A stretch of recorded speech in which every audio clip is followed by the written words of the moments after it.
eu fiz um roteiro de fala, né? Não fiz uma apresentaçãozinha formal. E eu acho que, assim, para quem deu uma olhadinha no texto lá, o texto ele é quase um memorando da minha metodologia, né? Eu acabei escrevendo ele em primeira pessoa para destravar mesmo a escrita da tese, né? Então, eu fui meio que relatando a minha busca por uma metodologia que orientasse o meu trabalho ali no período de leitura das entrevistas. Né? Eu acho que tem bastante gente nova no grupo, tem acho que algumas pessoas que a gente ainda não se conhece. Então, vou contar um pouquinho do que é o trabalho. Eu trabalhei com os Jogos Olímpicos de 68 no México, né? E o meu desafio aí era não descartar nenhuma entrevista do que a gente tinha no banco de histórias, né? Que é toda a pesquisa sobre os atletas olímpicos brasileiros. E nisso, né, nesse levantamento, a gente chegou a 54 entrevistas. Né? É um calhamaço de entrevista aí, e eu não sabia o que fazer com isso. Né? A Kátia falava assim, reduz, reduz. Como eu já tinha lido tudo, cada entrevista ela trazia uma história diferente, uma perspectiva diferente da história. Né? Eu acho que se eu tivesse escolhido antes, talvez, antes de ler as entrevistas, eu conseguiria recortar ou escolher alguns atletas. Como eu organizei todas as entrevistas e li todas, antes de pensar na metodologia, inclusive, né, o que a gente tinha como orientação era o livro Preservação da Memória, que era o que a gente estava usando como método na época, que é o que estava mais sistematizado, né, e a partir daí eu já fui para a leitura das entrevistas. Então, depois que eu li tudo, era muito difícil descartar alguma coisa. Né? E aí eu me coloquei nesse desafio de trabalhar com todas as entrevistas, né? E fui atrás de construir esse método. E aí nessa busca metodológica, uma das coisas que eu encontrei foi a história oral temática, né? Que ela se adequava muito ao meu trabalho. Só que daí seria um trabalho insano também, porque eu teria que voltar ou tentar entrevistar pelo menos boa parte dos atletas. A história oral temática seria a reconfiguração de um encontro para falar somente dos Jogos Olímpicos de 68 com o atleta. Né? Então, assim, essa era uma questão que me colocava porque eu pensava assim, será que ele tem mais alguma coisa para contar de 68 que ele não contou? Né? E aí foi uma das respostas que eu tive aí no período da qualificação, quando eu decido refazer uma entrevista, e aí foi o Mosquito do basquete, que eu marco uma entrevista com ele e vou tentar fazer uma entrevista de história oral temática. Quando eu faço a entrevista, né, primeiro que a entrevista, a fluidez da entrevista, ela se perde já bastante nesse modelo, porque a interferência da pessoa que está fazendo a entrevista, ela é muito maior, né? Porque você precisa ficar pautando e retomando a fala do atleta a todo momento, né? Então, se ele começa a se dispersar, a gente já dá uma puxadinha para ele voltar para o tema que a gente que tem interesse, né? Que seria os Jogos Olímpicos de 68. Então, eu faço essa entrevista com o Mosquito, e, para minha surpresa, assim, ele conta as mesmas histórias. Né? Ele repete, inclusive, as mesmas piadas, e por aí vai. E aí, para entender melhor esse processo também, eu pego algumas entrevistas da Aida dos Santos. Né? Então, tem a entrevista dela do laboratório, tem a entrevista dela naquele projeto da Petrobras, que são os documentários. E, se eu não me engano, na época eu também peguei uma entrevista dela do Vibradoras. Se vocês ouvirem as 3 entrevistas da Aida, né, nesses 3 canais diferentes, ela conta as mesmas histórias. Né? Essa foi uma discussão até que a tese não alcançou, mas tem aquele processo do cone da memória, que quem trabalha é a Ecléa Bose, eu acho. Né? Então, assim, eu acho que para mexer nessas memórias seria um trabalho muito mais, que demandaria muito mais tempo, né? Então, a partir dessa primeira entrevista, eu decidi que não era necessário voltar ao atleta, né, que a gente não tinha a necessidade de reconstruir esse processo todo de entrevista. Né? É interessante ali para pontuar, até metodologicamente, por isso que eu mandei para vocês também o texto do MEI, né, para vocês conhecerem de onde eu tirei algumas ideias, ou a maior parte delas, né, que esse encontro com o mosquito, eu me pautei em em um aspecto metodológico que ele chama de ponto zero, que o MEI chama de ponto zero. O que é esse ponto zero? Esse ponto zero é uma primeira conversa com o atleta para você construir um roteiro de conversa. Então, a partir da primeira entrevista que eu li dele, que seria a entrevista do Atletas Olímpicos Brasileiros, eu peguei os elementos que ele me dá nessa entrevista e construí um roteiro para conversar com ele depois. Então, essa primeira entrevista, ela dá para a gente os aspectos primários de conversa, né? Então, assim, a gente já sabe o que ele conhece sobre aquele momento ali. E aí, para concluir essa primeira etapa da volta do atleta, eu considero 2 pontos que o MEI ele destaca, né? A primeira, ele pede para verificar o que já foi produzido sobre o atleta e sobre o evento. E a segunda, ele recomenda não retomar entrevistas que o material que exista, ele dê conta de responder a hipótese do trabalho. Né? Então, a partir dessas 2 aí, eu já me convenço que não é necessário retomar essas entrevistas e sim trabalhar com o que já tem produzido. Então, aí eu coloco uma nova expectativa no horizonte aí, que é trabalhar com a polifonia do grupo. Né? Como construir ou como trabalhar com essas entrevistas de uma forma que a voz dos 54 sujeitos que eu tenho, eles apareçam na construção dessa narrativa. E aí eu começo eu me debruço à escrita mesmo, ou a tentativa, né, de organização dessas entrevistas. Certo. E aí, uma outra coisa que eu coloco como objetivo é que eu não queria trabalhar com as entrevistas de um modo que elas tomassem um papel secundário um papel secundário no trabalho. O que significa isso? Eu não queria utilizar partes da entrevista para fundamentar o que os autores dizem sobre 68, ou para justificar o meu próprio argumento sobre 68. Né? Então, assim, eu queria que a fala do atleta ela viesse integralmente, né? Mesmo que não integral, porque eu não usei a entrevista inteira, mas que aparecesse ele contando como foi o jogo de 68. E que essa fala ela não virasse citações no meio do texto. Né? Então, por exemplo, eu construir uma narrativa sobre 68 e colocar a fala do atleta em citação para fundamentar a minha fala, por exemplo. Não, eu queria que a fala dele viesse. Né? Eu queria que o leitor ele tivesse a mesma experiência que eu tive quando eu li as entrevistas. Né?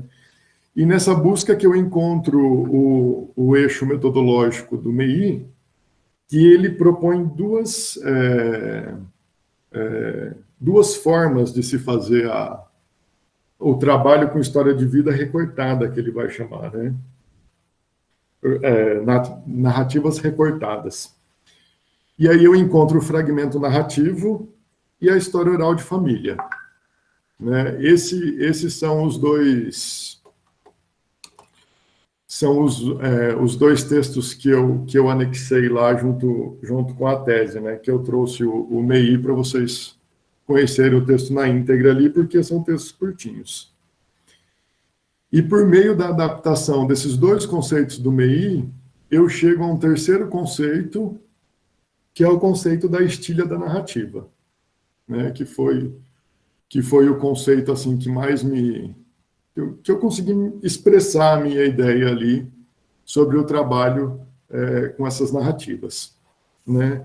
Eu acho que uma coisa bacana de salientar agora é assim, o que me inspirou nesse trabalho, né?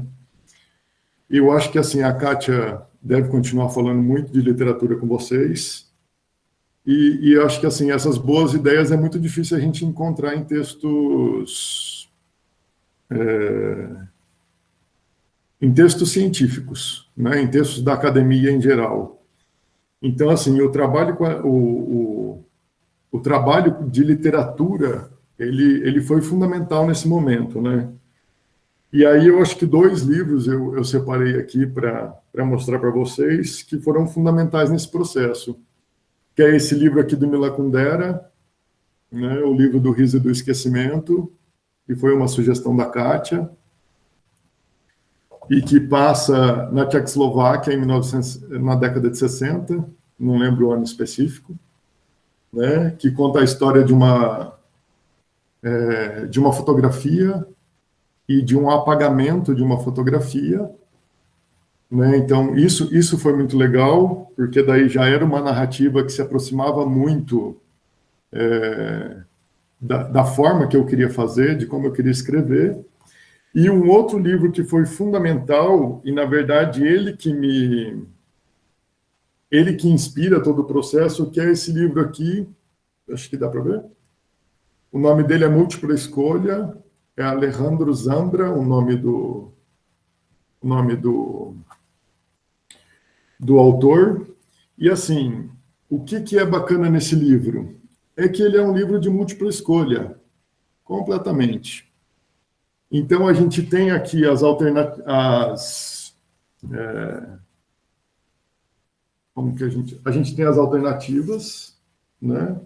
E a gente tem o texto.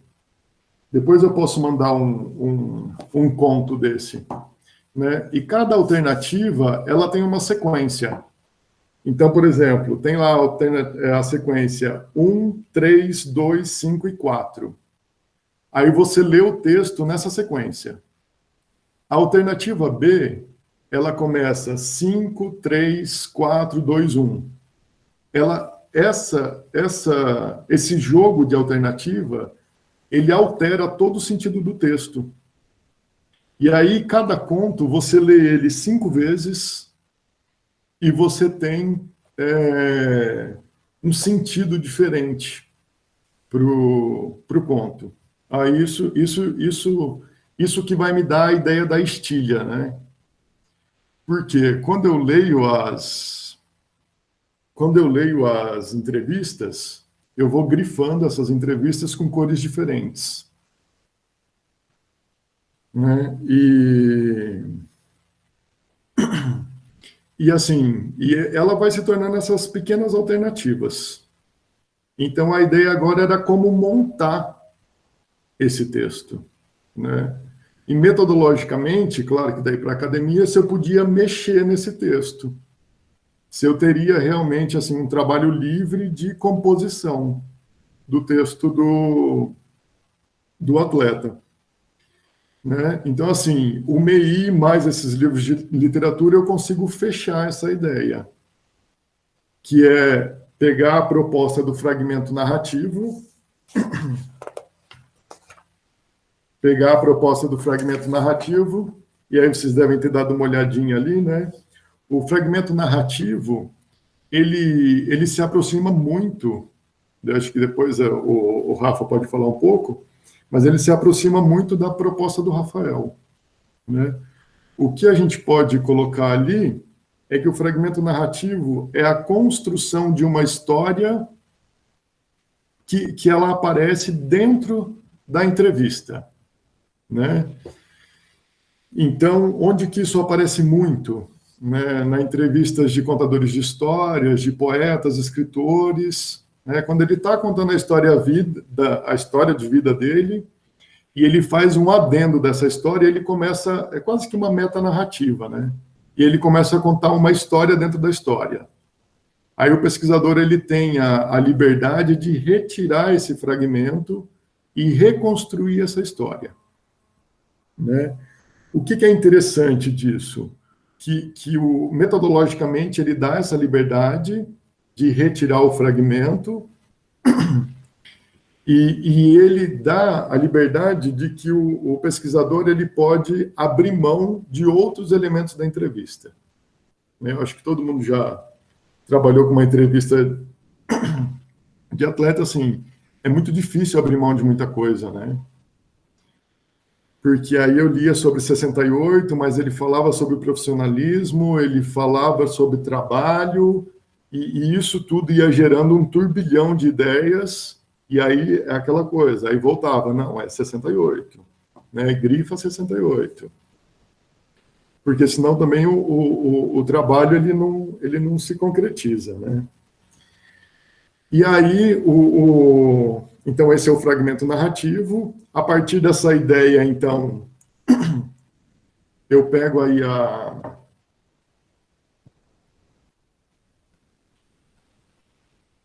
Estou falando muito rápido? Não? Tá bom? Então, a partir dessa ideia do fragmento narrativo, eu tenho já esboçado de que eu vou ter 54 fragmentos narrativos na minha tese, né? Então, eu vou construir um fragmento de cada atleta. E a segunda ideia é a história oral de família, né? O que eu pego dessa história oral de família? Principalmente a ideia de núcleo da entrevista. Né? O que o MEI... a história oral de família, é importante ressaltar, de que ele trabalha aí com gerações, né? Então, por exemplo, ele vai fazer uma entrevista com meu avô, com meu pai e comigo, e procurar quais são os traços de construção da identidade da nossa família, por exemplo. No texto do livro, ele traz a história de uma família de libaneses, se eu não me engano, acho que de São Paulo mesmo, né? E aí ele pega esse fio da meada aí da construção da identidade.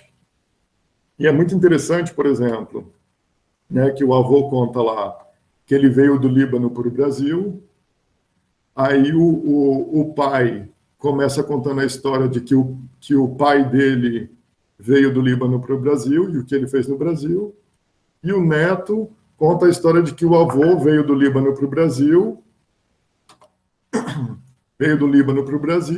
e como que isso interferiu na construção da identidade dele, né? Então, assim, o núcleo da entrevista aí gira em torno desse tema em comum entre as gerações, né? Como o meu trabalho ele não trabalha com diferentes gerações, né? Mas ele me dava essa ideia do núcleo. Então, assim, qual é o núcleo de todas as entrevistas? Os Jogos Olímpicos de 68. Eu só não poderia colocar em perspectiva essa questão da geração. O que eu acho que é uma ideia, assim, bacana para se trabalhar dentro da mesma modalidade. Então, por exemplo, você pegar um atleta do judô, do vôlei, de 3 gerações distintas, né?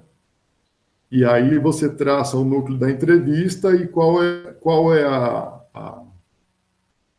qual é a dimensão de construção de identidade do atleta em cada uma desses momentos. Essa foi uma das ideias que me vieram na época, né? Então, vamos lá. Outras questões que apareceram sobre a história oral de família, além do núcleo, é a questão da repetição, né? E isso era uma coisa que me intrigava bastante. Como trabalhar com a repetição? Porque, por exemplo, tinha modalidades que tinha 12 atletas, e os 12 atletas contavam a mesma história, né? Então, assim, eu vou excluir, eu vou considerar as 12. E aí, essa repetição de fatores que a história oral de família trabalha, ele vai dizer que é isso que caracteriza a identidade do grupo, né? Então, assim, para trabalhar com a repetição. Porque por mais que a história se repete, existem diferentes perspectivas de um mesmo momento, né? Para além disso, essa repetição, ela traz um traço da memória coletiva do grupo, né? E foi muito interessante encontrar isso, tanto no MEI, quanto com a Kátia, quanto com o Rob Ox, né? Porque daí eu já começava a me aproximar de uma dimensão coletiva daquele grupo que foi para os Jogos Olímpicos de 68, né? E aí eu conseguia traçar também essa relação entre o indivíduo e o grupo. Então, assim, eu tenho fragmentos, eu tenho entrevistas individuais, só que, ao mesmo tempo, a dimensão coletiva do grupo, ela se traça pela repetição, né? Então, assim, isso se caracteriza muito pela vitória, pela derrota,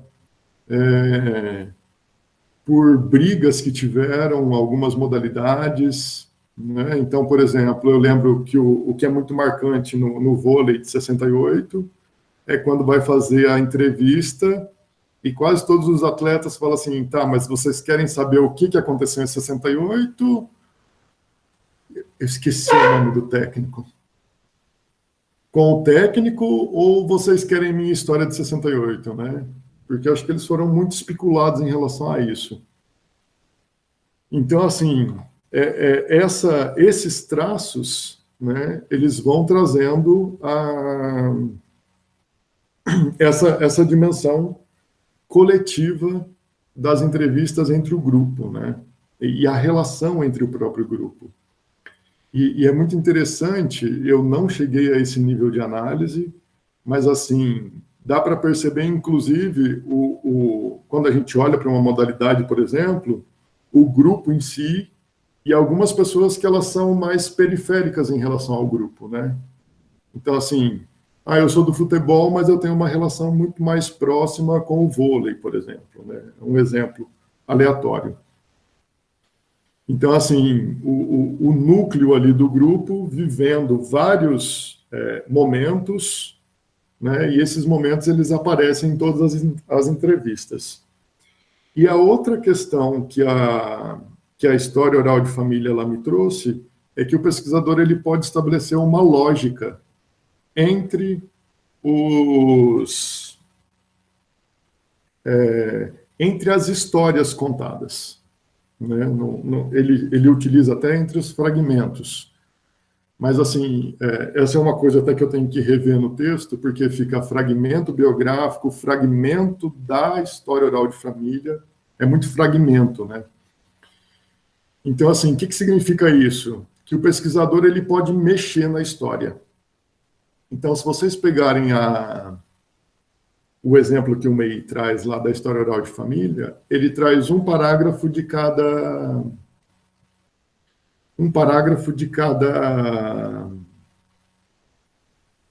entrevistado, né? E ele pode organizar esses parágrafos. Aí vocês lembram lá da ideia do Zambra que eu falei, né? que ali ele propõe uma organização do texto, e essa organização do texto ela é fluida. Né? Eu nunca li um livro tão fluido como esse. Porque, assim, no final você tem imagens, fragmentos, mas eles se alteram continuamente. Porque você tem você tem uma possibilidade a cada escolha. Né? Então, assim, a minha ideia, é uma das coisas que eu trago na introdução da tese, foi isso. Essa tese, ela é a escolha de uma alternativa. Porque se um pesquisador ele se propor ao mesmo trabalho, ele pode reorganizar essas estilhas e construir uma outra história. Né? Então, assim, essa fluidez, ela aparece com essa lógica do fragmento. Quem estabelece a lógica do fragmento é o pesquisador. Um outro pesquisador, ele pode encontrar uma outra lógica. Né? Deixa eu só retomar aqui. Então, aí eu estabeleço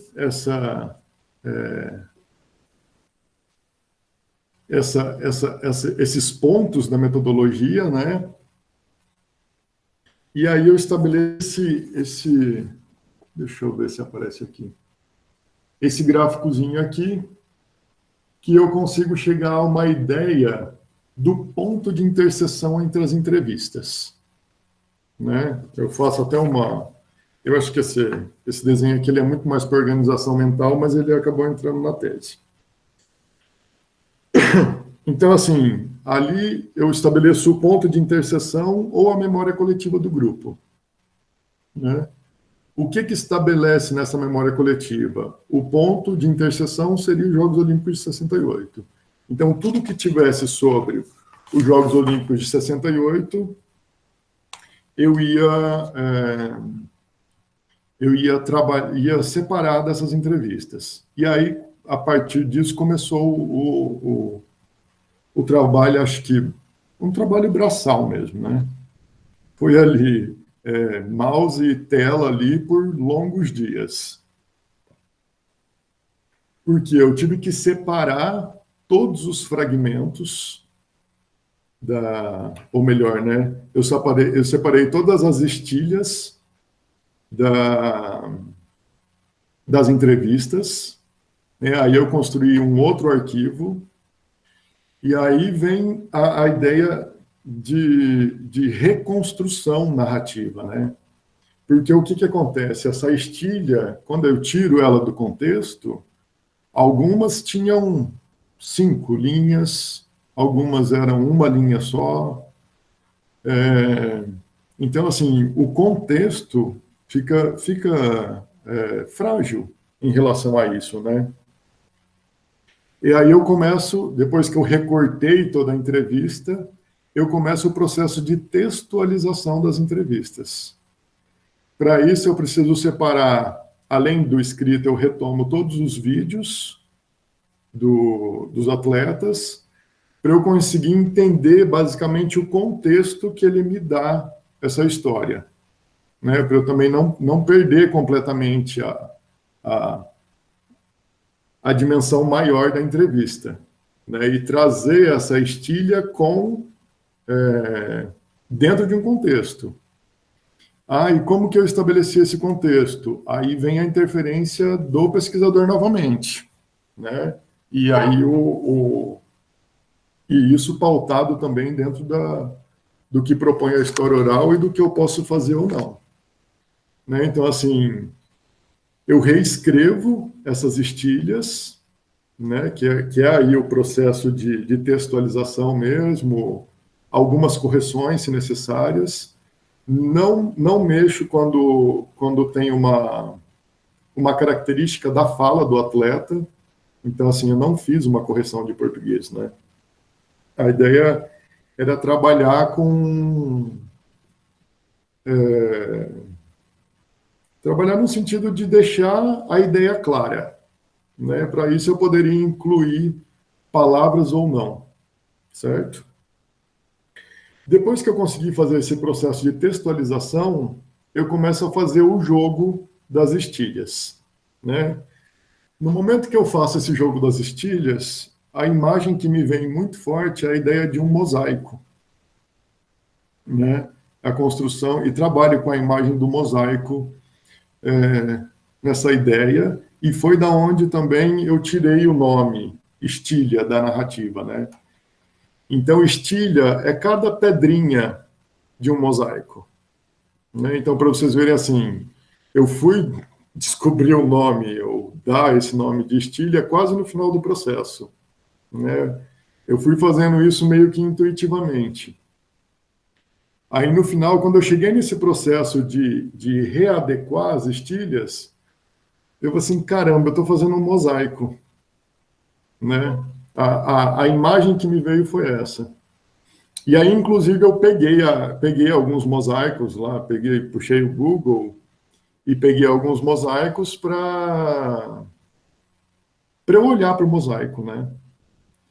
E aí me veio muito clara essa ideia de cada pedrinha da narrativa, né? De cada estilha da narrativa, e como uma estilha dentro do mosaico, ela por si só, né? Ela não,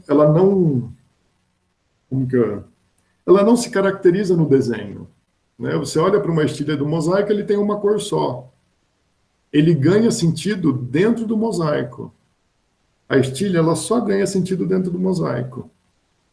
E dentro do mosaico ela ganha nuance, ela ganha tonalidade, ela ganha sentido, né? Se eu tirar aquela estilha do mosaico, ela vai ser uma pedrinha azul, por exemplo, né? Quando eu coloco ela no mosaico, eu tenho ali uma dimensão do azul, né? Eu consigo organizar o meu desenho, né? E aí veio essa ideia do mosaico, eu desenvolvo ela, né? E aí eu começo a trabalhar num sentido cronológico temático, né? O que significa isso? Eu pego as estilhas de cada atleta e eu começo a organizar assim, o que ele me contou sobre a classificação. Onde aconteceu a classificação do futebol? Aconteceu no Uruguai. Como a leitura ela era recorrente, né? Muitas das informações eu já sabia. Então, assim, ele me conta do Uruguai? Não. É, como que ele recebeu o convite para participar da seleção que vai para os Jogos Olímpicos, né? E aí eu vou estabelecendo uma organização cronológica e temática, né? O que significa isso? Desde a classificação da modalidade, a ida para os Jogos Olímpicos, a estada nos Jogos Olímpicos e a volta para o Brasil, né? E aí tem histórias fantásticas de 68, que eu acho que eu não, acho que não sei se todos conhecem, que eu contei tantas as histórias na época que eu estava lendo as, as narrativas, mas assim, né, eles não têm parte da delegação brasileira não tem como ir para os Jogos Olímpicos do México, né? Eles vão no avião da FAB, e um avião bem precário, né? E assim, aí tem uma parada no meio da Mata Atlântica, eles tomam água no meio da mata, eles têm uma pandemia dentro do avião. Hoje, eu não tinha me tocado nessa piada, né? Porque assim, as piadinhas que estão acontecendo da pandemia é quase o que acontece com a delegação brasileira indo para os Jogos 68, porque a delegação ela vai no avião da FAB, né? Não tem banheiro para todo mundo e tem um surto de diarreia depois que eles passam pela Mata Atlântica, porque eles tomam água lá e boa parte passa mal. Depois que terminam os jogos, né, pulando todos os jogos, a delegação brasileira ela fica no México porque não tem como voltar, né, ela fica lá abandonada, literalmente. Os que são mais os que têm condições ali financeira, né? Tem um grupo que é mais abastado, que passa inclusive por Miami, faz compra e depois vem para o Brasil. E os que não têm ficam lá passando fome na Vila Olímpica, né? E numa das tentativas de voltar para o Brasil, eles vão pro aeroporto, eles não conseguem embarcar, e quando eles voltam para a Vila Olímpica, eles já tinham desmanchado os alojamentos. Aí eles precisam pegar o colchão e dormir no chão lá. Então, assim, várias histórias que vão aparecendo e que aí isso vai me dando a dimensão temática, né, de trabalhar com essas narrativas. Né? Então, assim, a partir desse momento, eu começo a fazer esse jogo de estilhas e organizar todas as narrativas. Então, assim, tem entrevistas que me dão meia página, tem entrevistas que me dão 3 páginas, né? Então, isso tudo depende muito de como foi a experiência dele nos Jogos Olímpicos de 68. Então, basicamente, esse trabalho, ele vira o escopo da tese, né?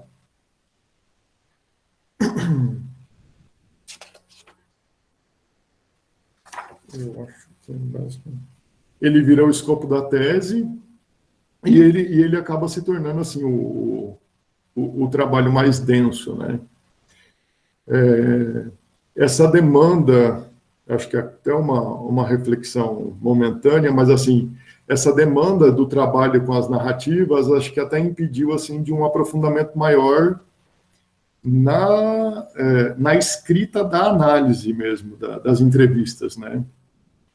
Então, assim, tem bastante coisa que eu e a Kátia, a gente chegou, algumas reflexões que a gente chegou com essa leitura. Então, assim, essa dimensão sobre a ditadura militar, sobre o esporte nesse período da ditadura militar, né? Eu vou falar um pouquinho, assim, de algumas reflexões que proporcionaram, porque, assim, a primeira ideia era trabalhar, assim, como que o atleta, ele observou essas questões sociais em 68, né, nesse período da década de 60. E aí a gente vai levantando várias hipóteses, né?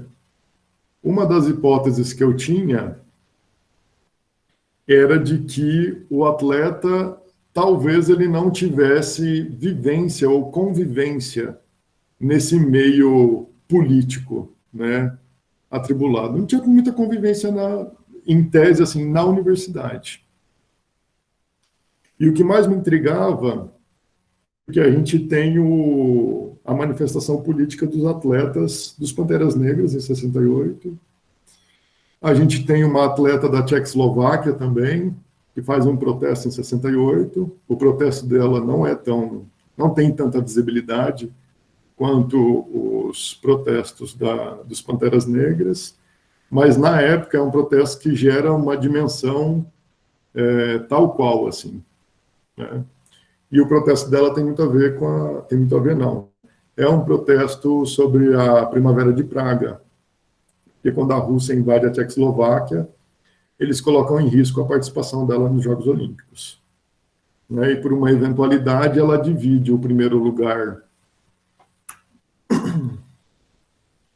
Eu não lembro que prova que foi, mas ela divide o primeiro lugar com uma russa, né? E aí, no momento da execução do hino nacional da Rússia, ela não presta nenhuma reverência.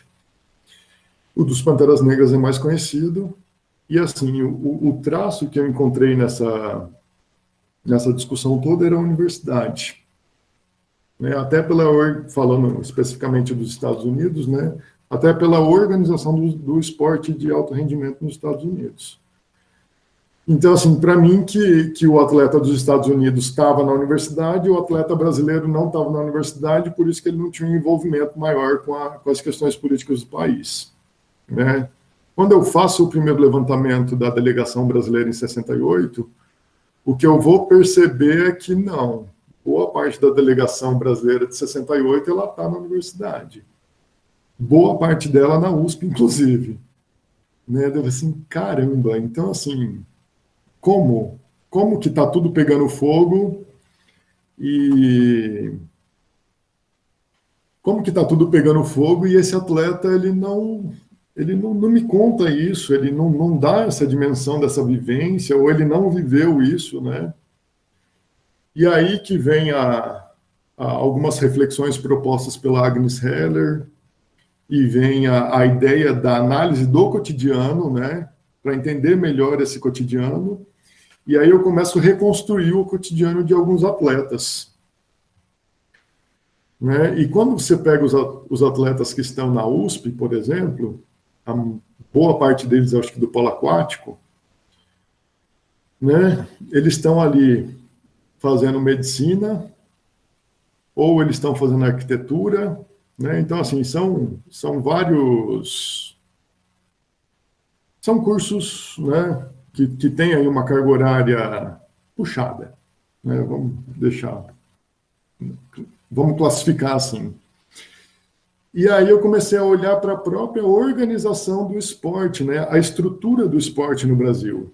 Então, quando eu olho para o esporte dos Estados Unidos, por exemplo, esse esporte ele acontece tudo num lugar só. O atleta ele está na universidade, ele mora na universidade, ele treina na universidade. E toda a convivência dele acontece nesse lugar, certo? Quando eu olho para o atleta brasileiro, ele estuda no Butantan, ele faz parte das aulas no centro da cidade, ele mora em outro bairro e ele treina em outro bairro. Então, esses atletas, pelo que eu percebi, eles ficavam correndo o dia inteiro. Né? E fim de semana eles estão treinando também. Então, assim, é uma dinâmica. É muito difícil falar de sobrevivência, né? Porque, assim, eles tinham as condições materiais dadas. Mas, assim, eles estão o dia inteiro nessa dinâmica. Então, assim, se tiver uma manifestação no P1, ele vai sair pelo P2 e ele vai para o treino dele. Né? Ele não vai ficar em manifestação nenhuma. E aí a gente chega a essa interpretação, sabe? Começa a reconstruir algumas coisas. E aí, assim, eu acho que essa questão passa... Ah, tá. Uma outra questão que a gente chega é um conceito de uma leitura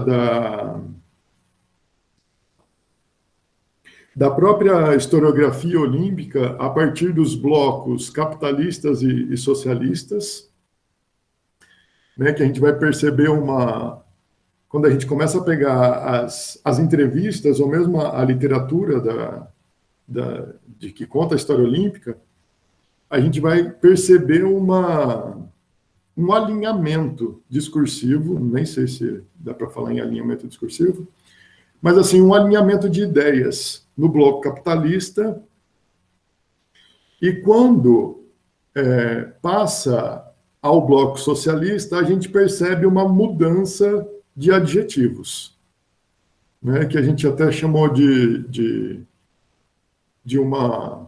uma concepção de blocos e interblocos, né, na historiografia olímpica. Então, por exemplo, assim, você pegava uma disputa entre Rússia e Estados Unidos, né? E aí você tem adjetivos que giram em torno de batalha, sangrenta, e por aí vai. Né? E quando você pegava essa disputa entre Estados Unidos e Inglaterra, por exemplo, aí você tinha já outros adjetivos contornando essa disputa. Né? Então, esse é um outro produto dessas reflexões todas. E eu acho que basicamente isso. Né? Não chego a uma conclusão fechada, né? A conclusão da minha tese ela é bem aberta. até por essa questão fluida do texto que eu tento construir, né? E, assim, o produto final mesmo, ele acaba se voltando para a construção da narrativa. Eu acho que é basicamente isso. A gente pode discutir e aprofundar algumas coisas aí.